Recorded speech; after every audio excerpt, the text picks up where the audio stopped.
வணக்கம். இந்த வீடியோ நம்ம என்ன பார்க்க போறோம் அப்படின்னா திரு சவுக்கு சங்கர் பிரபலமான ஒரு பத்திரிகையாளர். அது மட்டும் இல்லாம திமுகவினால் மிகவும் பாதிக்கப்பட்ட ஒரு நபராகவும் நமக்கு எல்லாருக்குமே தெரியும். அண்ட் ஒன் மோர் திங் என்ன அப்படின்னா அவர் இன்னும் பரிச்சயமாக்கப்பட்டது.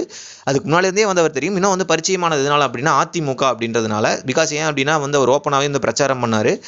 என்னன்னா திரு எடப்பாடி பழனிசாமியை முதல்வர் அடிநிலை ஏற்றிட்டு தான் எனக்கு மறு வேலை. ஏன்னா நான் ப்ரெடிக்ட் பண்ணால் தப்பாகாது அப்படின்ற மாதிரி இருந்தார். அப்போ எல்லாருமே சொன்னது என்ன அப்படின்னா அப்போ இருந்தே என்னவா இருந்துச்சு அப்படின்னா இவர் ஒன் சைடாக பேசிக்கிட்டு இருக்காரு. அட் மீன்ஸ் என்ன அப்படின்னா தாவேக்கான்ற கட்சியை மதிக்காமல் இவர் ஃபுல் அண்ட் ஃபுல்லாக இபிஎஸ்க்கும் அதிமுகவுக்கும் ரொம்ப விசுவாசமாக இருக்காரு அப்படின்ற மாதிரி தேர்தலுக்கு முன் இருந்துச்சு. நானுமே நான் நினச்சேன். பிகாஸ் ஏன் அப்படின்னா அவர் ஒரு பெரிய ஒரு கேம்பெயின் மாதிரி ரன் பண்ணிட்டு இருந்தார். ஏன்னா மூச்சுக்கு 300 தடவை எடப்பாடியார் இயற்கையால் தேர்ந்தெடுக்கப்பட்ட நபர் இல்லைன்னா அது எப்படி அவரோ பெரிய கத்தி சண்டெல்லாம் போட முடியாதுன்ற மாதிரி நிறைய ரெஃபரன்ஸ் எல்லாம் வச்சு அவர் புகழாரம் சூட்டிக்கிட்டு இருந்த ஒரு தான் திரு சவுக்கு சங்கர் அவர்கள். இப்போ என்னாச்சு அப்படின்னா ஆஃப்டர் த எலெக்ஷன் டோட்டலாக சுச்சுவேஷனே ரொம்ப வித்தியாசமாக இருக்குது, மாறிடுச்சு. எனக்கு சுத்தமாக புரியவே கிடையாது. பிகாஸ் ஏன் அப்படின்னா அவர் பிறந்த நாள் வந்துச்சா, அந்த ஒரு மாதம் ஃபுல்லாக நான் அடிந்த எடப்பாடியார் அப்படின்ற ஒரு டைட்டிலில் ஃபுல் அண்ட் ஃபுல்லாக அதிமுக இருக்கக்கூடிய யாரெல்லாம் பெரிய பெரிய நிர்வாகிகளோ அவர் எல்லாத்தையும் கூப்பிட்டு வச்சு நீங்கள் எப்படி பார்க்குறீங்க எடப்பாடி பழனிசாமி அப்படின்ற மாதிரி பெரிய ஒரு ஷோவாகவே நடத்திக்கிட்டு இருந்தார். அது என்ன அப்படின்னு தெரில. இப்போ சடனாக எலெக்ஷன் முடிஞ்ச உடனே அந்தர் பெல்ட் அடிஸ்டாப்பில் நானே ஷாக் ஆகிட்டேன். என்னடா இது இப்படி அப்படின்னு. ஆனால் அது மட்டும் இல்லாமல் மிகப்பெரிய ஒரு விமர்சனத்தையும் தலையும் கடுமையான ஒரு பேச்சாகவும் அவருடைய பேச்சு மாறி இருக்கு எடப்பாடி பழனிசாமி என்னுடைய விஷயத்தில். பிகாஸ் ஏன் அப்படின்றது எல்லாருக்குமே தெரியும். ஏன்னா நானே ஒரு வீடியோ போட்டிருந்தேன். ஏன்னா இபிஎஸ் அவர்கள் ரொம்ப நல்லவர் அப்படின்னு நினச்சி நான் வீடியோ போட்டிருந்தேன். இப்போ வரைக்கும் எனக்கு அப்படி தான் வந்திருக்கு. பட் அவர் இப்போ நான் இந்த வீடியோ மேக் பண்ணுறதுக்கான முதற் காரணம் என்ன அப்படின்னா அதிமுகவும் சவுக்கு சங்கர் இருவருக்கும் இடையில அதாவது அந்த கட்சிக்கும் இவருக்கும் மிக நெருக்கமான நிறைய விஷயங்கள் இருக்குது. ஏன் அப்படின்னா இவர்களுடைய வழக்கில் நிறையா அதிமுகவில் இருக்கக்கூடிய நிறையா வழக்கறிஞர்கள் போய் ஆஜராகி நிறைய விஷயங்கள் ஹெல்ப் பண்ணிட்டு இருந்திருக்காங்க அப்படின்றது எல்லாருக்குமே தெரியும். ஸோ அப்படின்றதுனால அவர் சொன்னால் கரெக்டாக தான் இருக்கும். பிகாஸ் ஏன் அப்படின்னா அங்கே இருக்கக்கூடிய பெரிய பெரிய தலைகள் யாரெல்லாம் பல வருஷமாக கட்சிக்காக உழைச்சி இப்போ பெரிய பொசிஷன் இருக்கக்கூடிய வேலுமணி அவர்கள், C V Shanmugam, M R Vijayabaskar, so இந்த மாதிரி நிறைய பேர்கள் கூட அவர் டேரெக்டாக தொலைபேசியில் அழைச்சி பேசிக்கிட்டு இருக்காரு அப்படின்றத வெளிப்படையாகவே சொல்லியிருக்காரு. அது மட்டும் இல்லாமல் அவர் சொன்னது முக்கால்வாசியான விஷயங்கள் நடைமுறைப்படுத்தப்பட்டதாகவும் வந்திருக்கு. நடக்கிற விஷயத்தை தான் அவர் முதலே சொல்லுவார். சுதாரிச்சுட்டு இந்த அரசியல்கள் எப்படிலாம் போய்கிட்டு இருக்கு அப்படின்றத நம்ம சவுக்கு மீடியாவில் தொடர்ந்து பார்த்துக்கிட்டு இருந்தோம். பிஃபோர் த அரெஸ்ட், பிஃபோர் எல்லாத்துக்கும் முன்னாடி. ஸோ அப்படின்ற இந்த டைமில் அவர் சொன்னால் கரெக்டாக தான் இருக்கும் அப்படின்றது எல்லாருக்குமே தெரியும். ஏன் இது இப்போ சொல்கிறேன் அப்படின்னா அவர் முந்தானத்து திரு எடப்பாடியை பற்றிய நிறைய விஷயங்களை சொல்லும்பொழுது எனக்கு எதடா இது இப்படி சொல்கிறாப்புல அப்படின்ற மாதிரி தான் இருந்துச்சு. பிகாஸ் அவர் சொன்ன விஷயங்கள் எல்லாமே ரொம்ப காட்டமாகவும் அவர் மீது இந்த அளவுக்கு வெறுப்பையும் வன்மத்தையும் கொட்டுற மாதிரி இருந்துச்சு. பட் அது உண்மைதானா அப்படின்றதும் எனக்கு தெரியல. ஏன் அப்படின்னா சிவி சண்முகம் அவர்கள் பயங்கரமாக பேசியிருந்தார். ஏன்னா யுனைடெட் திராவிடியன் பார்ட்டி, அதாவது அதிமுகவும் திமுகவும் இணைந்து ஒரு கவர்மெண்ட் ஃபார்ம் பண்ணுறதா இருந்துச்சு அப்படின்றது எல்லாருக்குமே தெரியும். அதுக்கான லோகோ அந்த மாதிரிலாம் நிறைய விஷயங்கள்லாம் வந்துருந்துச்சு. பட் இருந்தாலும் அதெல்லாம் தடுத்து உடச்சி விட்டாங்க. அதெல்லாம் வேண்டாம் அப்படின்னு. பிகாஸ் ஏன் அப்படின்னா திமுகவை எதிர்க்கிறதுக்காகவே உருவாக்கப்பட்ட கட்சி அதிமுக. அந்த அதிமுகவும் திமுகவும் இணைந்துச்சு அப்படின்னா பரம்பரையாக வருஷமாக பல ஆண்டுகள் தொடர்ந்து இப்போ வரைக்கும் ரெட்டையெல்லாம் இருக்கக்கூடிய அனைத்து தொண்டர்களும் மிகப்பெரிய அளவில் கொந்தளிப்பாங்கன்றது எல்லாருக்குமே தெரியும். பிகாஸ் ஏன் அப்படின்னு நான் இருக்கிற சரௌண்டிங்ஸுமே முக்கால்வாசி ஏடிஎம்கே காரங்க தான் இருக்கிறாங்க.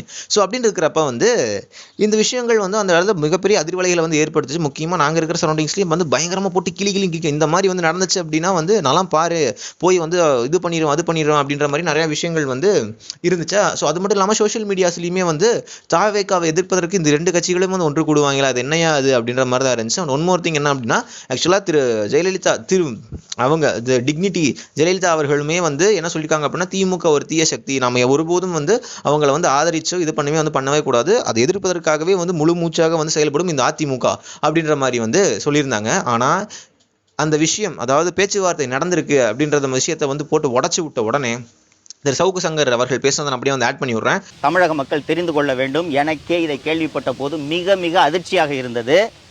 பல பேரிடம் பேசி, சம்பந்தப்பட்டவர்களிடம் பேசி நான் இதை உறுதி செய்த பிறகே உங்கள் முன்னால் பதிவு செய்கிறேன். எடப்பாடி பழனிசாமி பாஷ்யம் கட்டுமான நிறுவனத்தின் உரிமையாளர் திரு அபினேஷின் வீட்டில் சபரீசனையும் உதயநிதியையும் சந்திக்கிறார். அப்போது சபரீசனுடைய போனில் மு.க. ஸ்டாலின் பேசுகிறார். எங்களுக்கு அமைச்சரவையில் இடம் வேணாம், உங்களுக்கு எந்த தொல்லையும் கொடுக்க மாட்டோம், ஒரே ரெக்வஸ்ட்டு எங்கள் மேலே கேஸை போடாதீங்க, ஊழல் எல்லாம் கண்டுக்காதீங்க, நாங்கள் உங்களுக்கு ஆதரவு தரோம், எப்படியாவது இதை முடித்து கொடுங்கள் என்று சொன்னதும் திரு பழனிசாமி அவர்களுக்கு கிட்டத்தட்ட முதல்வரான நினைப்பு வந்து விடுகிறது. ஒத்துக்கவே மாட்டேங்கிறாரு. இதுல ரொம்ப குறிப்பிடத்தக்க விஷயம் என்னவென்று கேட்டீர்கள் என்றால், திருமாவளவன் இந்த உடன்படிக்கைக்கு ஒத்து வரவில்லை. அவர்கள் கட்சியில் இருக்கக்கூடிய 2 எம்எல்ஏக்களுக்கும் அவங்க அமைச்சராக வராங்கல்ல, அதனால ஓகே, அவங்க சந்தோஷமா இருந்தாங்க. ஆனால் திருமாவளவன் இதற்கு ஒப்புக்கொள்ளவில்லை, உறுதியாக மறுக்கிறார். இந்த சூழலில்தான் மார்க்சிஸ்ட் கம்யூனிஸ்ட் கட்சி திமுக ஆதரவில் அதிமுக ஆட்சி அமைத்தால் நாங்கள் அதை எதிர்ப்போம், ஒப்புக்கொள்ள மாட்டோம் என்று சொல்கின்றனர். ஒரு ஸ்டேல்மேட் வந்துருது. தாவேக்கு அடுத்த கட்டத்துக்கு எப்படி கொண்டு போகணும்னு தெரியல. மார்க்சிஸ்ட் கம்யூனிஸ்ட் கட்சி ஆதரவு கேட்குறாங்க, விசிக்கு ஆதரவு கேட்குறாங்க. அவங்க நாங்கள் ஆதரவு தர்றோமா இல்லையான்றதை பற்றி எதுவுமே பேசலை. இதற்குள் அதிமுக ஆட்சி அமைப்பதற்கு திமுக ஆதரவு எம்எல்ஏக்களின் ஆதரவு கடிதத்தை கொடுக்கிறார்கள். இதுக்கு நடுவில் டிவிக்கே அமமுக எம்எல்ஏவை தூக்கிடுறாங்க.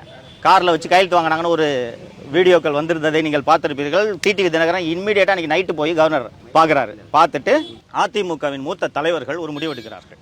சரி, இதற்குத்தான் இடதுசாரிகள் எதிர்ப்பு தெரிவிக்கின்றனர். திமுகவின் ஆதரவில் அதிமுக ஆட்சி அமைப்பதற்கு இடதுசாரிகள் எதிர்ப்பு தெரிவிக்கின்றனர். தோழர் தொல் திருமாவளவனை முதல்வராக்கலாம் என்று சொன்னால் தமிழகத்தின் முதல் தலித் முதலமைச்சர் என்பதற்கு யாரிடமிருந்தும் எதிர்ப்பு வராது.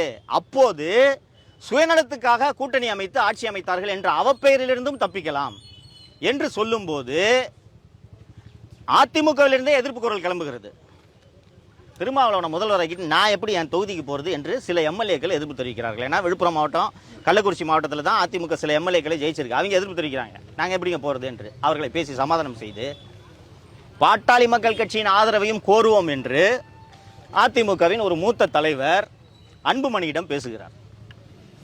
அன்புமணி கிட்ட பேசின உடனே அன்புமணி என்ன சொல்றார், ஏங்க அவங்க சிஎம் ஆக்கிட்டு நாங்கள் எப்படிங்க கட்சி நடத்த, அதெல்லாம் முடியாது, வேணா அவங்க 2.5 வருஷம் நாங்கள் 2.5 வருஷம் என்று ஒரு ப்ரொபோசல் அன்புமணி சொன்னோன்னே இது சரியா வராதுங்க என்று இணைப்பு துண்டிக்கப்படுகிறது. 10 நிமிடங்களில் மீண்டும் இணைப்பில் வந்த திரு அன்புமணி அவர்கள் அவங்க 2 வருஷம் அதெல்லாம் வேண்டாம், சௌமியா அன்புமணி அவர்களுக்கு துணை முதல்வர் கொடுத்தால் நாங்கள் இந்த ஏற்பாட்டுக்கு சம்மதம் தெரிவிக்கிறோம், திருமாவளவன் முதல்வராவதற்கு எங்களுக்கு சம்மதம், நாங்களும் அமைச்சரவையில் பங்கெடுக்க வேண்டும் என்ற நிபந்தனை மற்றும் அன்புமணி விதிக்கிறார். அது பேசி அது மிகப்பெரிய ஒரு அளவில் வந்து பேசும் பொருளாக மாறியும் நிறைய பேர் வந்து அவர் மேலே வந்து கடிக்க ஆரம்பிச்சிட்டாங்க. ஆனால் ஒரு விஷயத்த வந்து நான் யோசிச்சு பார்க்கணும், அவர் நியூட்ரலாக தான் வந்து பேசுகிறார். அதை தான் வந்து இன்னைக்கு கொடுத்த ப்ரெஸ் மீட்டில் வந்து அவர் வந்து சொல்லியிருந்தாரு. என்ன அப்படின்னா வந்து நீங்கள் சொல்கிறீங்க என்னன்னா வந்து இந்த மாதிரி வந்து அதிமுகவுக்கு வந்து விசுவாசம், நான் யாருக்கு விசுவாசமாக நான் விசுவாசமாக இருக்கிறது மக்கள். ஏன்னா எனக்கு ஒரு விஷயம் நடக்கும் பொழுது குரல் கொடுத்தது அவராக இருக்கலாம், அதை அவர் வந்து ஓட்டாக தான் வந்து மாற்றிக்க போகிறார். அவர் அதான் வந்து அவர் சொன்னாப்புல ஒரு காமன் மேனாக யாருக்காச்சும் இந்த வீட்டில் வந்து இவ்வளோ பெரிய விஷயம் நடக்குது அப்படின்னா வந்து குரல் கொடுத்து தான் ஆகணும். அதை பிரச்சாரத்தின் போது பண்ணும்பொழுது அது அவருக்கு தான் வந்து இதாக வந்து இருக்கும், அவருக்கு தான் அது ஒரு பெனிஃபிஷியரான ஒரு விஷயம் அப்படின்ற மாதிரியான விஷயங்களை வந்து சொல்லியிருந்தாரு. ஒன் மோர் திங் என்ன அப்படின்னா வந்து இது ஜெயிக்கவே இல்லை அப்படின்றது மிகப்பெரிய ஒரு விஷயமா இருக்குது. தட் மீன்ஸ் என்ன அப்படின்னா தொடர்ந்து வந்து உள்ளாட்சி தேர்தல், இடைத்தேர்தல், இந்த மாதிரி நிறைய விஷயங்கள்ல வந்து தோத்துக்கிட்டே இருக்கக்கூடிய அதிமுக ஃபண்ட் எங்கிருந்து வரும் அப்படின்ற ஒரு கேள்வி வந்து வருது.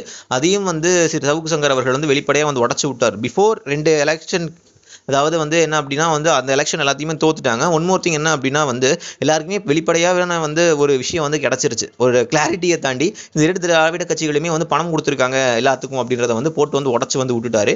எனக்கு என்னன்னா இப்போ சவுக்கு சங்கர் அவர்கள் மேலேயே வந்து சில பல டவுட்ஸுகளாக இருக்குது. அவர் சொல்கிற விஷயங்கள் எல்லாமே வந்து சரி, அவர் விசில் ப்ளோயர் எல்லாமே வந்து சரி, பட் அதிமுக கூட அவ்வளோ நெருக்கமாக வந்து இருந்தாப்புல அவருக்கு எல்லா விஷயமுமே வந்து தெரியும். இது 2 பெரும் அணிகளாக வந்து இப்போ பிரிஞ்சிருச்சு. என்னன்னா வந்து வேலுமணி சிவி சண்முகம் ஒரு அணியாகவும் எடப்பாடியார் ஒரு அணியாகவும் வந்து பிரிஞ்சிருச்சு. அதுக்கு நடுவில் என்னாச்சு அப்படின்னா வந்து இவங்க வந்து எடப்பாடியாரோட மகன், அது போக வந்து அவங்களுடைய 2-3 முக்கியமான தலைகள் மட்டும் இருந்து அதிமுக நடத்திடலாம் அப்படின்ற மாதிரியான விஷயங்களும் வந்து சொல்லியிருக்காங்களாமா. அதையும் வந்து போட்டு வந்து உடச்சு விட்டாப்புல. எனக்கு எதை நம்புறது எதை வந்து நம்பாம இருக்கிறதுனே வந்து தெரியல. தலைமை தகுதி உள்ளவன் தன்னை தகவமைத்துக் கொண்டு மேலே வருகிறான். இது யார் என்ன பண்ண முடியும்? அந்த மாதிரி எடப்பாடி நம்பிச்சு எடப்பாடி சாய்ஸ் சரியான சாய்ஸ்ன்றது காலம் நிரூபிச்சிருக்கல. இன்னைக்கு Edappadi at least he's fighting. BJP எவ்வளவு ஆன் ட்விஸ்ட் பண்ணுது தெரியுமா? பிஜேபியோட நோக்கம் இந்த கட்சி இருக்க கூடாது, அப்பதான் இந்த 26 பிளான் ஒர்க் அவுட் ஆகும். அவர் உடாப்புடியா நின்று சண்டை போடுறாங்க.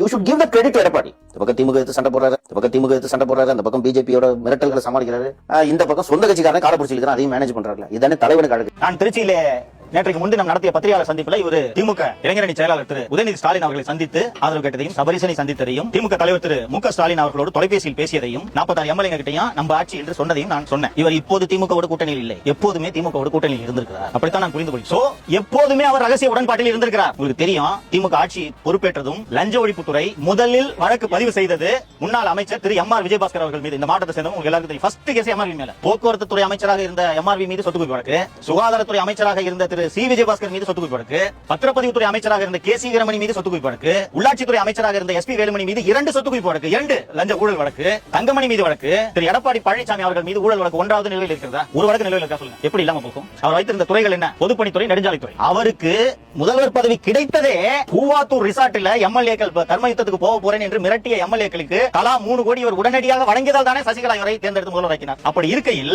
இவர் மீது ஏன் ஒரே ஒரு வழக்கு கூட நிலுவையில் இல்லை? அப்போ உங்க கூட இருக்கக்கூடிய உங்கள் கட்சி தலைவர்கள் தளபதிகள் ஊழல் வழக்கை எதிர்கொண்டிருக்கிறார்கள். நீங்கள் திமுகவோடு ரகசிய உறவில் இருந்ததனால் தான் உங்களுக்கு திமுக நாங்க ஆதரவளிக்கிறோம், நீங்க முதலமைச்சர் இருங்கன்னு சொல்றது இனிப்பாக இருந்தது. ஒரு உண்மையான அதிமுக காரன் திமுக ஆதரவு, அதிமுக தோன்றியதை திமுக எதிர்க்கணுன்றதுக்காக தானே எம்ஜிஆர் 72ல எதுக்குங்க இந்த கட்சி தொடங்கினாரு? திமுக ஒழிக்கிறதுக்காக தொடங்கின கட்சி இது. அப்படிப்பட்ட கட்சியோடு சேர்ந்து நான் கூட்டணி அமைத்து நான் முதல்வராக வேண்டும், தமிழகத்தின் முதல் தலித் முதல்வரை கூட நான் ஆக விட மாட்டேன், நான் தான் முதலமைச்சராக இருக்க வேண்டும் என்று ஒரு சொல்கிறார் என்றால் இவர் எப்படி இந்த கட்சியை வாழ வைப்பார்? இந்த பக்கம் திமுக எடுத்து சண்டை போடுறாரு, இந்த பக்கம் திமுக எடுத்து சண்டை போடுறாரு, அந்த பக்கம் பிஜேபியோட மிரட்டல்களை சமாளிக்கிறாரு, இந்த பக்கம் சொந்த கட்சிக்காரன் கால பிடிச்சிருக்கான், அதையும் மேனேஜ் பண்றாரு. இதுதானே தலைவனுக்கு அழகு. பிகாஸ் ஏன் அப்படின்னா வந்து கொரோனா டைமில் வந்து ஏன்னா கண்ணு முன்னாடி நான் பார்த்ததுனால வந்து திரும்ப திரும்ப அதை தான் வந்து என்னால் வந்து இது பண்ணிட்டு இருக்க முடியும், சொல்ல வந்து முடியும் எடுத்துக்காட்டா. ஏன்னா கொரோனா டைமில் அவ்வளோ பெரிய ஒரு விஷயம் இந்த இடத்துல வந்து வேற யாராச்சும் இருந்திருந்தாங்க அப்படின்னா வந்து டெஃபினட்டாக வந்து என்ன வேணா ஆயிருக்கலாம், கொலாப்ஸ் ஆயிருக்கலாம் கவர்மெண்ட். பட் அந்த விஷயத்தில் வந்து அவர் வந்து கண்ணும் கருத்துமா இருந்து எல்லாத்துக்குமே வந்து என்ன பண்ணுறது, எல்லாத்துக்குமே வந்து சிறப்பான முறையில் வந்து அந்த ஒரு வருடம் அந்த ஒரு காலத்திற்கு வந்து அருமையான ஒரு இது வந்து இருந்துச்சு அப்படின்றதுல எந்த ஒரு மாற்று கருத்தும் வந்து கிடையாது. ஏன்னா எல்லாருக்குமே வந்து தெரியும். ஆனால் இப்பொழுது எல்லாமே வந்து மாறிடுச்சு. ஈகோவான ஒரு பர்சனாக வந்து திரு எடப்பாடி பழனிசாமி அவர்கள் மாறிட்டாரு அப்படின்றத வந்து சொல்கிறாங்க. அதன் அடுத்த வீடியோ வந்து நான் வந்து போடுறேன். ஆனால் சவுக்கு சங்கர் அவர்கள் மூச்சுக்கு 300 தடவை வந்து சொல்லிக்கிட்டே இருந்தாப்புல சடனாக இப்படி மாறின உடனே அப்போ எதுக்கு அவ்வளோ பேசணும் அப்படின்ற ஒரு கேள்வி வந்து வருது. அப்புறம் இன்னொன்று என்ன அப்படின்னா வந்து இந்த கரூர் ஸ்டாம்பேட் அப்போ 41 உயிர்கள் வந்து பரிதாபமாக வந்து போயிடுச்சுல. ஸோ அப்போ வந்து திரு விஜய் அவர்களை மிகவும் வந்து காட்டமாக விமர்சனம் செஞ்சது யார் அப்படின்னா திரு சவுக்கு சங்கர் அவர்கள் தான். இப்போ பார்த்தீங்க அப்படின்னா வந்து என்ன சொன்னார் அப்படின்னா அப்போ அந்த அந்த ஒரு ஆடியோவும் சரி அந்த வீடியோவும் சரி கிடச்சா வந்து நான் வந்து எடுத்து போகிறேன், எந்த அளவுக்கு கிரிட்டிசைஸ் பண்ணாருன்றது நீங்களே வந்து பாருங்கள். இப்போ கொடுத்த ப்ரெஸ் மீட்டில் வந்து அங்கே வந்து ஒழுங்காக பாதுகாப்பு இல்லை, அதனால் வந்து முதலமைச்சராக வர முடியல அப்படின்ற மாதிரி மாற்றி வந்து சொல்கிறாப்புல. ஸோ என்ன சொல்கிறது, எனக்கு ஒன்றுமே வந்து புரியவும் வந்து மாட்டேந்து, யாரை பிலீவ் பண்ணுறதுன்னு வந்து எனக்கு வந்து சத்தியமாக தெரில. இபிஎஸ் மேலேயும் மிகப்பெரிய ஒரு குற்றச்சாட்டு வருது. அதுவும் இல்லாமல் வந்து சாரையாக வந்து அதிமுகவிலிருந்து இருக்கக்கூடிய எல்லாருமே தாவேகா சைடும் டிஎம்கே சைடும் வந்து போய்கிட்டு இருக்காங்க அப்படின்றது எல்லாருக்குமே தெரியும். ஸோ என்னன்னு தெரில, இன்னும் அதிமுகன்ற கட்சின்னு எத்தனை நாள் இருக்கும் அப்படின்ற ஒரு கேள்வியோட இந்த வீடியோ வந்து நான் வந்து முடிச்சுக்கிறேன்.